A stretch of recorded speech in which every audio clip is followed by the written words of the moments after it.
आज की कहानी एक ऐसी पत्नी की है जो अपने पति से बहुत प्यार करती थी, हर फरमाइश उसकी पूरी करती थी।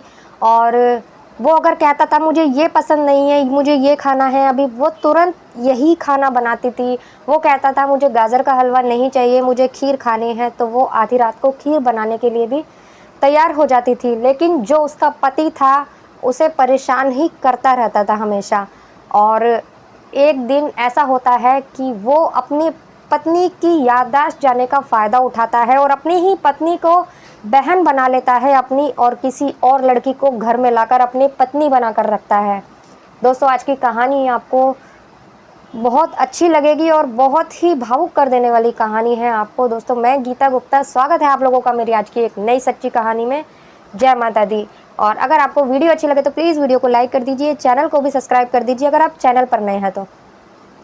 दोस्तों, ये घटना यूपी की है और वहाँ एक लड़की होती है, उसकी शादी होती है एक लड़के से जो कि सही चल रहे होते हैं। और वो पत्नी अपने पति से बेइंतहा प्यार करती है, बहुत प्यार करती थी उससे, उसकी हर ज़रूरत का ख्याल रखती थी। वो यही चाहती थी कि बस मेरा पति खुश रहे, जो भी वो चाहता था वो करती थी, हर उसकी फरमाइश पूरी करती थी और कभी उसे परेशान नहीं करती थी।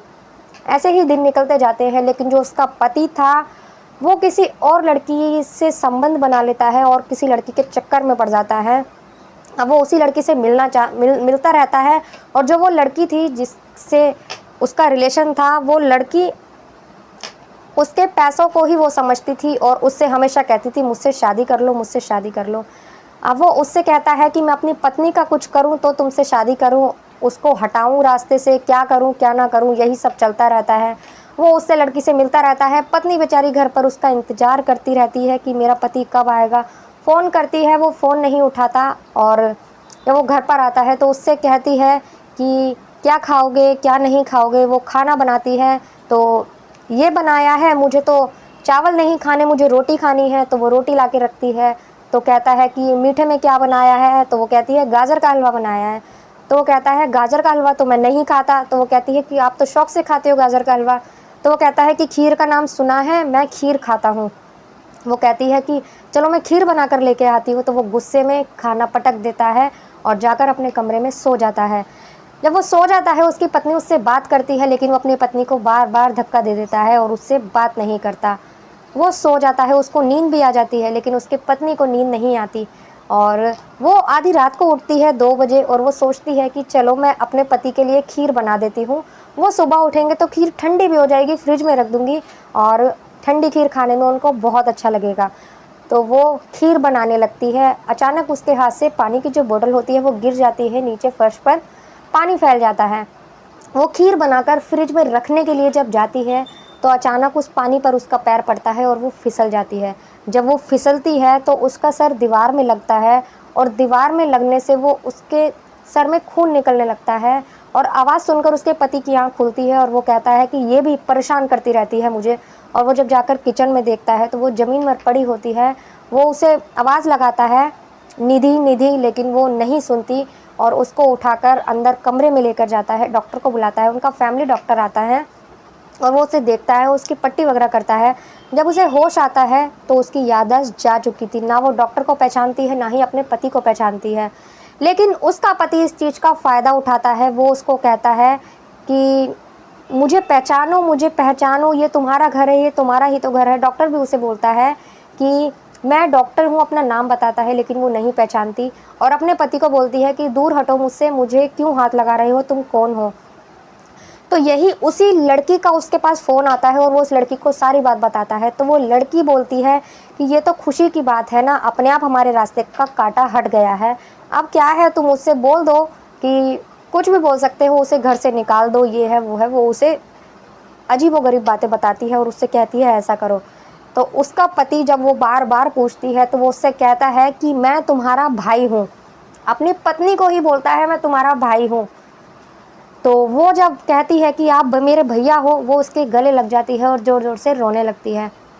ऐसे ही दिन निकल जाते हैं। 1-2 दिन निकलते हैं तो वो उसको कहता है कि तुम्हारी भाभी बाहर गई हुई है और वो आने वाली है और तुम्हारी अपनी भाभी से बहुत बनती है, देखना शायद तुम उसे पहचान लोगी। वो उस लड़की को फ़ोन कर देता है और उसका सामान पैक करके उसे घर बुला लेता है। वो घर आ जाती है और अब उससे जब इंट्रोडक्शन करवाता है उसका, तो उसकी भाभी के उसमें करवाता है कि मैं तुम्हारा भाई हूँ और ये तुम्हारी भाभी है। ऐसे ही दिन निकलने लगते हैं। अब वो जो लड़की होती है वो उसे नौकरानी बनाकर ही रखती है, सारा काम घर का उससे करवाती है और उसे बाजार भी भेजती है। लेकिन कुछ कुछ उसके पति के मन में उसके लिए दया होती है, जो कि वो बोलती है कि तुम्हें अपनी पत्नी पर प्यार आ रहा है, ये है वो है। वो उसको डांटती है लड़के को और कहती है कि तुम सिर्फ मेरी परवाह करो, ये मत भूलो कि तुम्हें मुझसे शादी करनी है। यही ब्लैकमेल करती है उसे।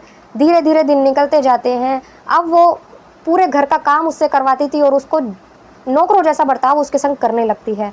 तो एक दिन वो पोछा लगा रही होती है, तो आकर उसको बोलती है वही दूसरी लड़की कि ये कैसा पोछा लगाया है, अब की गिरेगी तो सीधा स्वर्गलोक पहुंच जाएगी, और एक बार सूखा पोछा लगा। तो वो जो उसका पति होता है वो आता है, कहता है तुम्हें बात करने की तमीज़ नहीं है, अभी अभी वो बीमारी से उठी है और ऐसे बात करते हैं उससे। तो वो कहती है कि बड़ा तुम्हें तरस आ रहा है इसके ऊपर, कहीं तुम्हारा मन तो नहीं बदल रहा। उसको ऐसे ही बोलती है और गुस्से में ऊपर चली जाती है।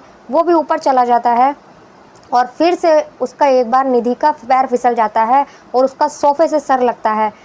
सोफे से जब सर लगता है तो वो भागा भागा आता है, उसे उठाता है और सब ठीक हो जाता है। फिर दूसरे दिन की बात होती है। पति उसका जब घर आता है तो वो उस लड़की को बोलता है कि मुझे बहुत तेज की भूख लगी है, खाना लगा दो। तो वो लड़की उसको जवाब देती है कि मैंने भी ऑर्डर किया था खाना, तुम भी ऑर्डर कर दो। तो वो उसको बोलता है कि जब हम छुप छुप के मिलते थे, जब भी खाना ऑर्डर करता था, अब तो तुम घर में आ गई हो, तो अब खाना क्यों ऑर्डर करूँ, अब खाना बनाओ। तो वो कहती है कि ये दोष अपनी पत्नी पर चलाना, मुझ पर मत चलाओ, और मैं तुम्हारे लिए कुछ नहीं करने वाली। वो यही सब उनकी लड़ाई हो रही होती है, इतने में निधि आ जाती है, एक लड़के के साथ आती है। वो जब वो एक लड़के के साथ आती है तो वो उसको बोलती है कि भैया देखो ये मेरे कॉलेज का फ्रेंड है और हम दोनों बहुत अच्छे दोस्त हैं। तो वो जब उस लड़के को उसके साथ देखता है तो उसे चिढ़ मचती है, क्योंकि जो भी थी जैसी भी थी वो उसकी पत्नी थी। उसे चिढ़ मचती है और वो उससे पूछता है कि तुम इससे दोस्ती हो और इसकी याददाश्त गई हुई है, तुम इसका फ़ायदा उठाकर इसके साथ आए हो, तुम क्यों इससे मिल रहे हो, ये है वो है, उल्टा सीधा बोलता है। लेकिन वो कहती है भैया ये मेरा बहुत अच्छा दोस्त है और कल मैं इसके साथ जाऊंगी घूमने के लिए। तो जो लड़की होती है दूसरी, वो उसको बोलती है कि तुम क्यों बीच में बोल रहे हो, अच्छी बात है ना, ये रास्ते से हट जाएगी, चली जाएगी किसी और के संग शादी करके, तुम तो वैसे भी इसे हटाना चाहते थे रास्ते से। ऐसे ही दिन निकलते जाते हैं। अब वो जो उसका पति था निधि को अब अपना हक जताने लगता है और उस लड़के से चिढ़ने लगता है। लेकिन धीरे धीरे निधि कहती है कि मुझे इससे शादी करनी है। अब शादी के बहाने उसके संग जो ज़्यादा टाइम स्पेंड करने लग जाती है और उसके पति को यही बात बुरी लगती है। इधर इन दोनों में लड़ाइयाँ होने लगती है। एक दिन उसकी तबीयत ख़राब हो जाती है और वो आवाज़ लगाने लगता है। वो लड़की अपने कमरे में सोई रहती है और फिर से निधि ही आती है, उसका ध्यान रखती है, उसको होश में लेकर आती है, दवाई देती है। जब वो उठता है तो वो उसको घर से बाहर निकाल देता है उस लड़की को, कि मुझे ऐसी लड़की नहीं चाहिए जो कि मेरा ध्यान ना रखे। एक निधि थी जो मेरा कितना ख्याल रखती थी, हर ज़रूरत को पूरा करती थी। तो उसको जब घर से निकाल जाता है तो निधि घर पर आती है और उस अपने भैया से बोलती है कि आप मेरी बात नहीं मान रहे हो तो मैं उसी से शादी करूँगी, चाहे कुछ भी हो जाए। वो उसके सामने अपने उसी दोस्त को फ़ोन करती है और बोलती है कि तुम कल घर पे आ जाना और भैया से बात करना और मैं तुमसे ही शादी करूँगी। ऐसा ही होता है। उस दिन वो सो जाते हैं। जब वो सुबह उठती है निधि तो साड़ी पहने होती है, पूरी पत्नी की तरह तैयार होती है, और सुबह जब उसका पति उठता है तो वो देखकर चौंक जाता है। वो अपने पति को बोलती है कि मैंने आपकी आंखें खोलने के लिए ये सब किया था और मेरी याददाश्त कब की आ चुकी है। अगर मैं आपको ऐसे समझाती तो आपकी समझ में नहीं आता, इसीलिए मैंने अपने दोस्त के संग मिलकर ये ड्रामा करा था, जिससे आपको अपनी गलती का एहसास हो। और आपको अपनी गलती का एहसास हो गया, ये बहुत अच्छी बात है कि आप मुझे वापस मिल गए। मैं बहुत खुश हूँ आपके साथ। इतनी देर में ही पुलिस वहाँ आती है और उसको अरेस्ट करने की बात करती है। कहती है इन्होंने अतुल का कत्ल किया है जो कि उसका दोस्त था। तो वो कहती है कि नहीं, ये ऐसा नहीं कर सकते। तो उसका पति जो होता है वो उसको बोलता है कि हाँ मैंने ही ऐसा किया है और मुझे बहुत बुरा लगा था कि तुम उससे शादी करने की कह रही थी, मुझे नहीं पता था तुम्हारी याददाश्त आ चुकी है, मुझे लगा था तुम्हें मुझसे छीन लेगा वो, इसीलिए मैंने उसको मार डाला तुम्हारे प्यार के कारण, मैं तुम्हें खोना नहीं चाहता था। फिर उसको गिरफ्तार कर लिया जाता है। एक बार फिर वो अकेली रह जाती है घर पर। दोस्तों आज की ये कहानी ऐसी थी कि अक्सर भटक जाया करता है इंसान और उसे अपनी गलती का जब तक एहसास होता है बहुत देर हो चुकी होती है। इस कहानी में भी ऐसा ही हुआ। उसके पति ने अपनी ही पत्नी को अपनी बहन बनाकर रखा घर में, और जब उसको होश आया, उसकी अपनी गलती का एहसास हुआ, जब तक बहुत देर हो चुकी थी, उसको सज़ा हो चुकी थी, उसकी पत्नी फिर से एक बार अकेली रह गई थी। तो दोस्तों, कैसी लगी आपको ये कहानी? अगर अच्छी लगी तो प्लीज़ वीडियो को लाइक कर दीजिए। मिलते हैं अगली किसी वीडियो में एक नई सच्ची कहानी के साथ। तब तक के लिए बाय बाय। जय माता दी।